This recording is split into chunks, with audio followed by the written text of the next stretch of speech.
Welcome back to Mental Mike's Recovery Radio, where recovery meets discovery. I am Mental Mike, and this is episode 22. I want to start with something I have said to many people sitting across from me over the years. Recovery does not begin and end with stopping the behavior. That is the first step.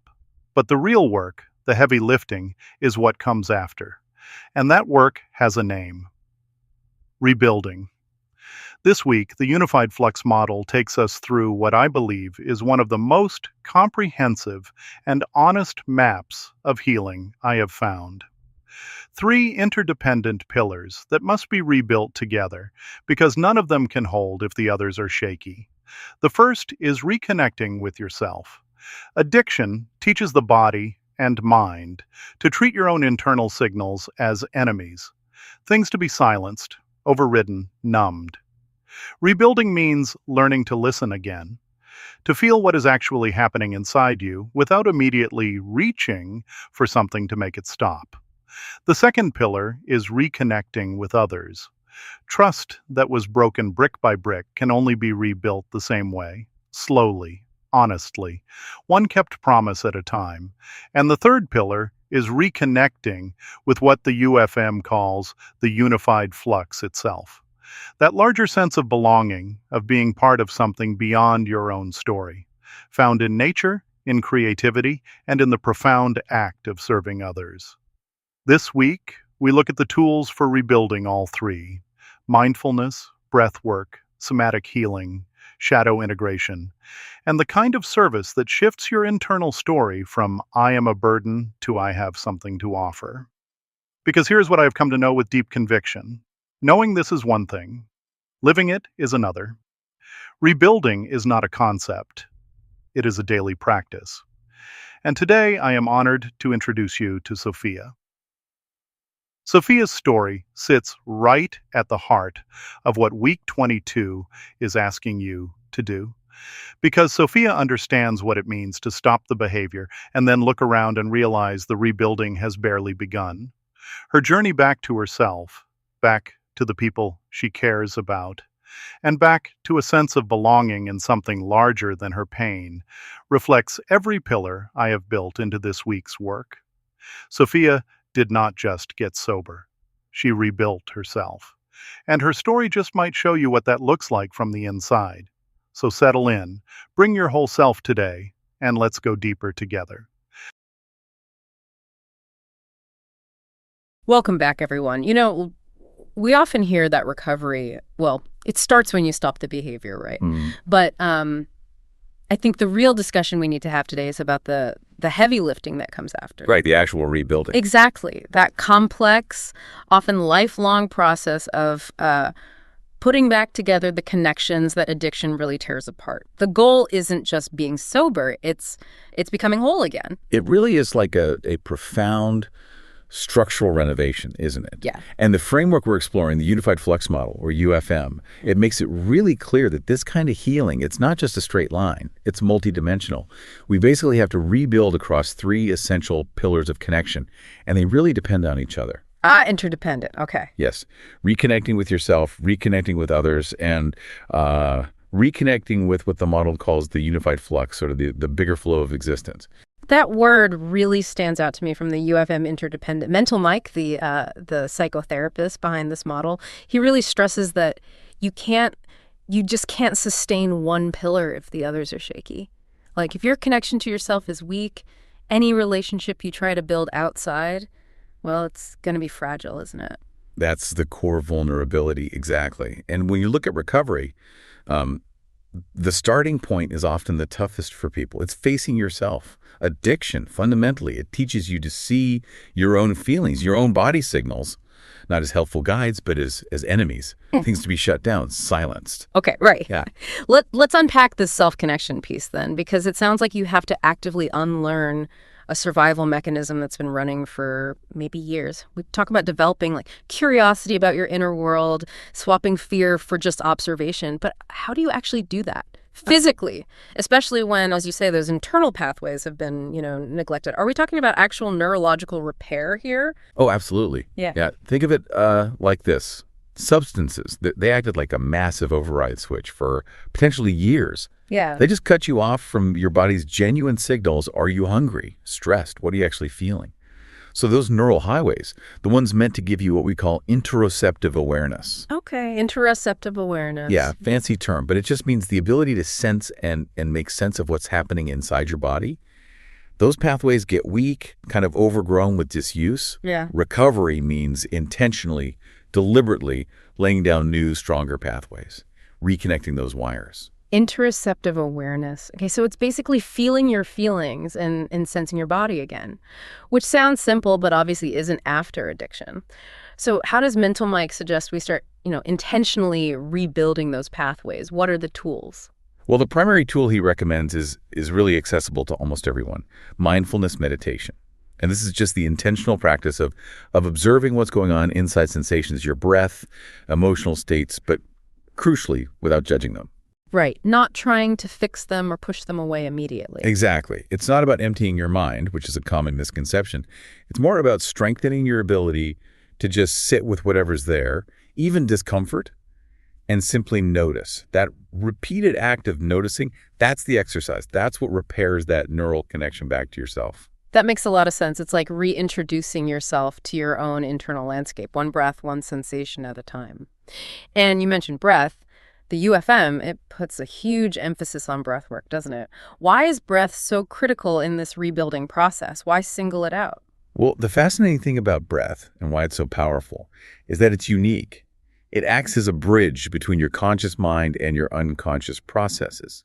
Think about it, most bodily systems, heart rate, digestion, they just run on autopilot. But your breath, you can consciously choose to influence it. Ah, okay, yeah. You can decide to breathe slowly or quickly. Precisely. And when you deliberately slow down, deepen your breath, you're sending a direct message right to your brainstem. You're essentially overriding that chronic stress response that's so common in addiction and early recovery.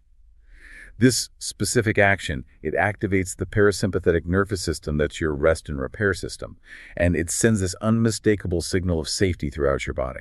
Wow. That's a really powerful, immediate tool for anyone struggling with high anxiety or panic.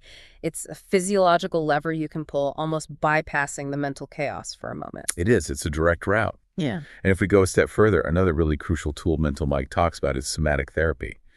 This approach recognizes that the body doesn't just, feel emotional pain. It actually stores trauma and chronic stress. It holds it in the form of physical tension, like tight shoulders or a clenched jaw, protective postures, even patterns in how your nervous system fires.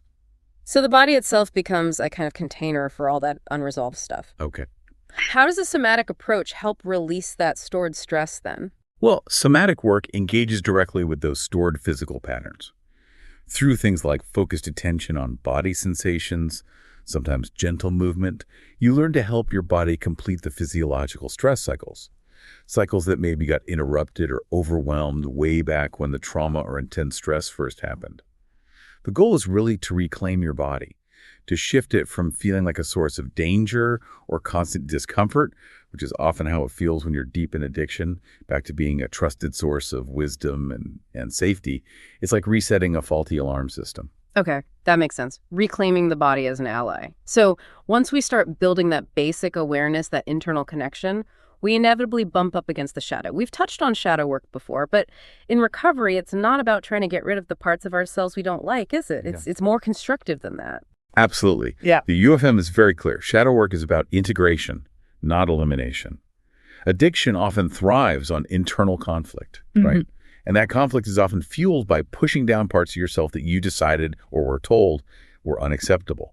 Maybe it's anger, maybe vulnerability, maybe a fierce independence.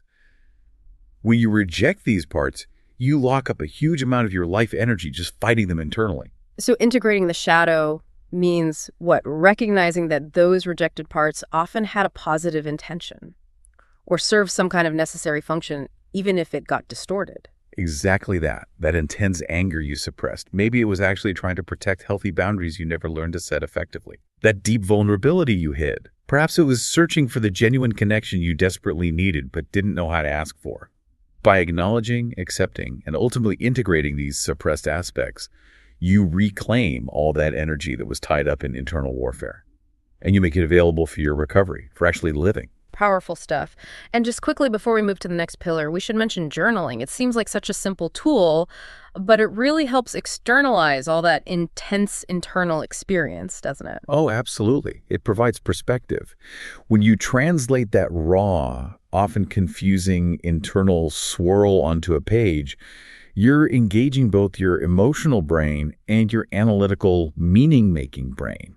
It lets you look at your feelings, your thoughts, almost like an objective observer. You can start to see patterns, track progress. It's crucial for building that continuous self-awareness you need for lasting change. Right. Okay, so building that internal foundation, that connection with self, it's absolutely necessary because it leads straight into the second pillar, reconnecting with others. Addiction is just inherently isolating, isn't it? But healing seems to be inherently social. It is. And this isn't just, a nice idea. It's neurobiology. Human beings are fundamentally social creatures. Our nervous systems are literally designed to regulate with each other. Co-regulation. Isolation doesn't just feel lonely. It actively dysregulates your internal state. It throws your system out of balance. You mentioned co-regulation. What's the actual physiological mechanism there? According to the unified Flux model, what's happening in our bodies when we connect safely with others? Yeah, the sources, like the UFM, they consistently point to oxytocin, often called the bonding hormone or cuddle hormone. When you experience authentic, safe connection, maybe shared laughter, genuine empathy, even just a supportive physical presence, your brain releases oxytocin. Okay. And this hormone, it acts as a powerful counterbalance to stress hormones like cortisol and adrenaline. It literally lowers your stress levels, promotes feelings of calm, trust, safety. So when you connect authentically, you're physiologically restoring balance to a system that's often been ravaged by the chronic stress of addiction. That explains so much about the power of group healing, doesn't it? Things like AA, smart recovery, refuge recovery. It provides that immediate physiological relief through connection. Absolutely. Yeah. A huge part of it is the mechanism of being witnessed without being rejected. Think about it. When you share something you feel deep shame about, something you think makes you uniquely broken, and the people in that circle respond with recognition, with empathy, maybe saying, "me too," not judgment, something powerful shifts. That isolating illusion of being uniquely flawed just starts to dissolve. It moves the experience from being your isolated personal failure to being part of a shared human struggle. It's incredibly powerful. Yeah, I can see that. But what about people who are maybe initially very wary of groups, perhaps due to past experiences or just intense social anxiety? Is individual therapy the place to start building those muscles? Often, yes. It can function as a kind of safe laboratory for connection. A good therapist provides what we call unconditional positive regard and empathic attunement. Basically, they offer acceptance and understanding. For someone who's spent years using substances to manage the sheer terror of being vulnerable, that therapeutic relationship allows them to practice trust, practice transparency in a setting with very low perceived risk. They learn, maybe for the first time, what it feels like to be truly seen and supported before trying to take those fragile new skills out into the messiness of real-world relationships. A training ground. Okay. Now, connecting with others often means, inevitably, looking backward. It means engaging in that really necessary but often very difficult work of repairing damage, making amends. And that's way more complex than just saying sorry, isn't it? Oh, much more. Mental Mike is really emphatic about this in his work. Amends require consistent, observable behavioral change. Words are needed, yes, to initiate the process, to acknowledge the harm. But trust. Trust is only rebuilt through tangible actions, through follow-through over time.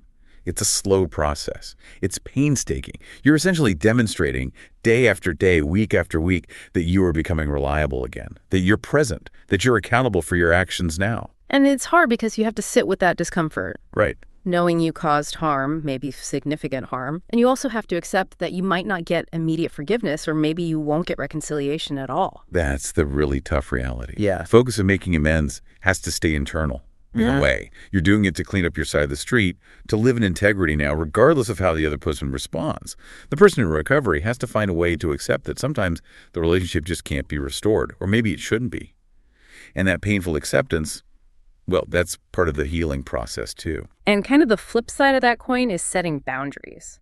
The UFM definitely acknowledges that sometimes recovery requires making really hard choices to distance yourself from relationships that are enabling or maybe just plain toxic. Protecting your recovery has to be the priority. If a relationship consistently undermines your growth or repeatedly puts you in situations that trigger cravings or old patterns, you have to choose yourself. You have to prioritize your well-being. Recovery isn't just about cutting ties with the substance. Often it's also about cutting ties with the people or systems that help maintain the sickness. That takes courage. Which leads us quite naturally to the importance of proactively building new connections.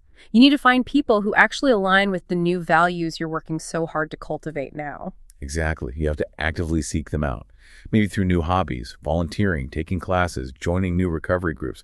All that energy that used to go into hiding, isolating, managing the addiction, it needs to be redirected. Redirected towards connecting with new communities, new people who reinforce health, honesty, and authenticity. Okay. That feels like a solid bridge to our third pillar, which might feel the most, abstract. Reconnecting with the unified flux. Can you clarify how the UFM talks about this greater flow in a way that feels practical, grounded, not just floaty? Yeah, it can sound a bit out there, enigly, but it's actually quite grounded. It's really about moving beyond feeling like an isolated, separate individual and cultivating a visceral sense of belonging to something larger. The flux just refers to recognizing the fundamental interconnectedness of everything, the energy that flows through all of existence. It's not necessarily tied to any specific religious doctrine, although it can be for some. It's more about recognizing you're part of an immense, dynamic web of life. Okay, interconnectedness. So how do we get a direct, tangible experience of that? How do we feel it, not just think about it? The unified flux model points, first and foremost, to nature. It's the most direct route for many people. When you go for a walk in a forest or sit by the ocean or even just pay attention to the sky, watch a sunset. You're physically stepping into that flow. The experience is immediate. It's sensory. You're witnessing these intricate, self-regulating systems of life operating completely outside of human drama and conflict. And this isn't just a nice feeling or a philosophical idea, right? There are actual documented physiological benefits when we spend time in nature. Oh, absolutely. The field of environmental psychology has tons of research on this. Even brief exposure to natural environments actively and significantly reduces your stress response. We're talking measurable decreases in cortisol levels, lower heart rate and blood pressure, even enhanced cognitive function like focus and creativity. Your nervous system inherently recognizes nature as safe and restorative. It helps trigger that shift from the stressed out sympathetic state, fight or flight, back towards the parasympathetic state of rest, repair, and connection. That ties back beautifully to the first pillar, reconnecting with the self. Nature helps regulate our internal state, which then makes it easier to feel connected to something larger. Wow.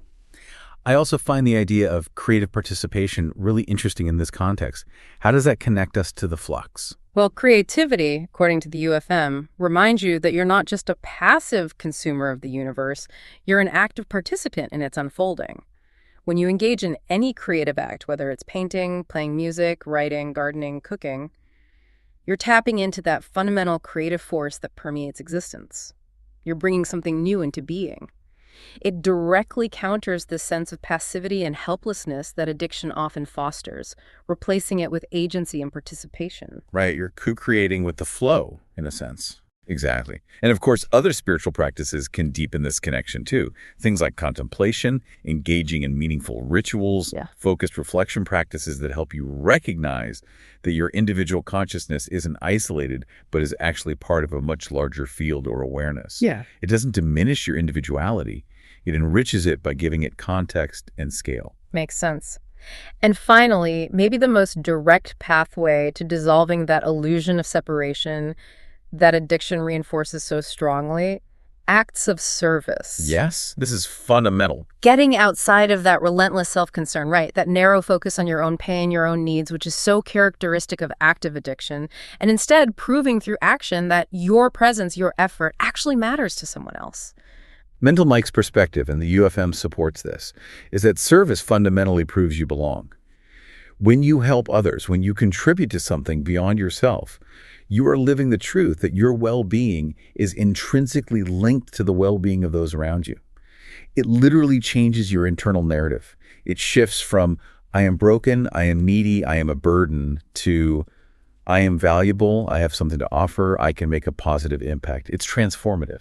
Wow. Okay, this has been a really expansive discussion today. We started with that often terrifying necessity of facing yourself, really looking inward. Then we moved to the crucial practical work of rebuilding trust and connection with other people. And we finished by exploring how to find our place again, our sense of belonging within the greater flow of existence, the unified flux.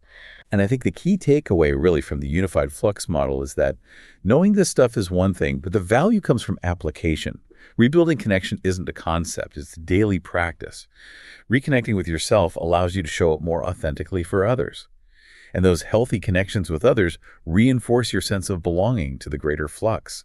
The pillars, they genuinely support each other. It's a continuous, upwardly spiraling healing cycle when you engage with it. A healing cycle. I like that. Okay, so building on that powerful insight, we discussed that our bodies, our nervous systems, respond to nature as inherently safe and restorative.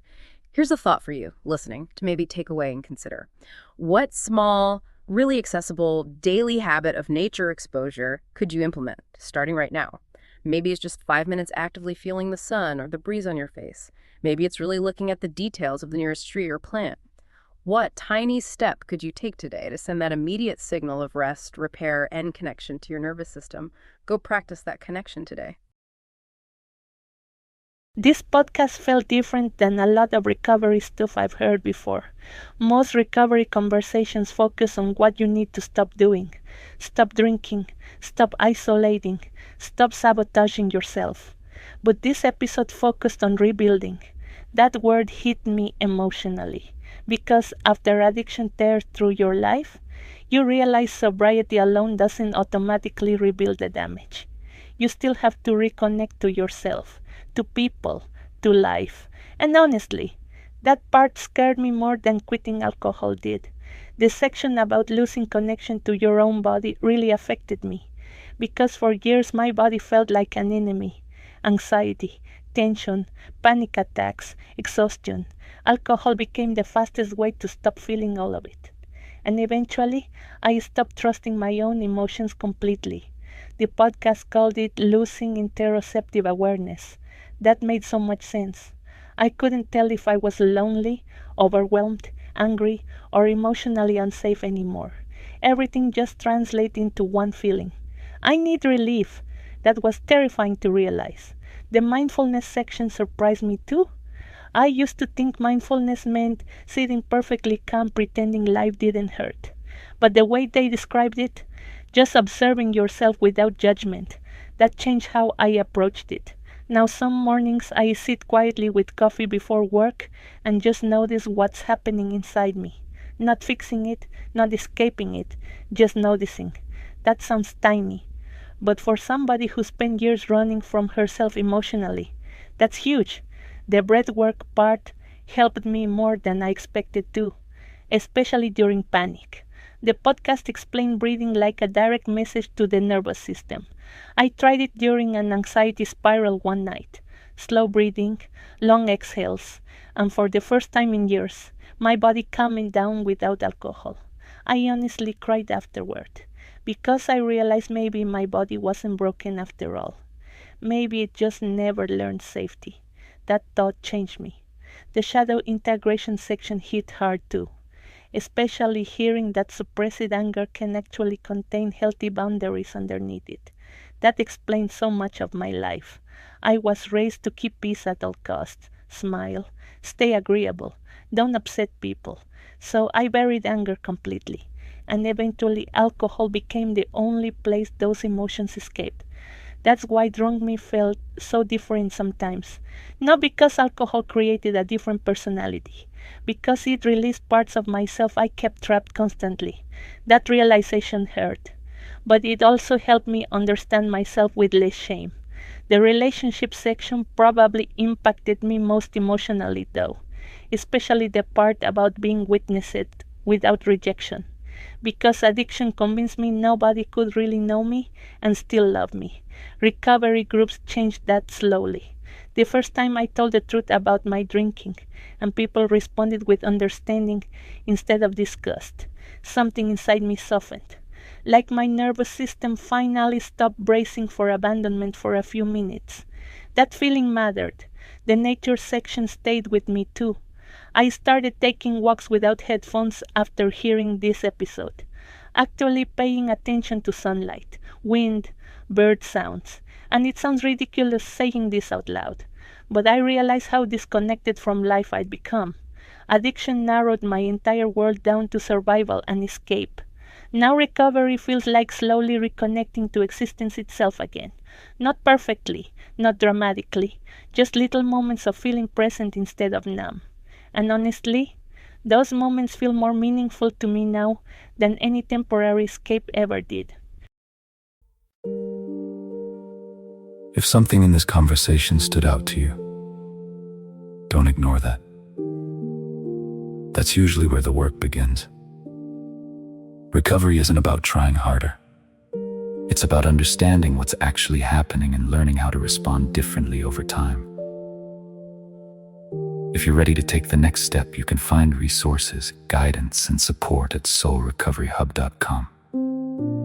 Take what you heard today, sit with it, and keep moving forward. Copyright 2026, Mental Mike, all rights reserved.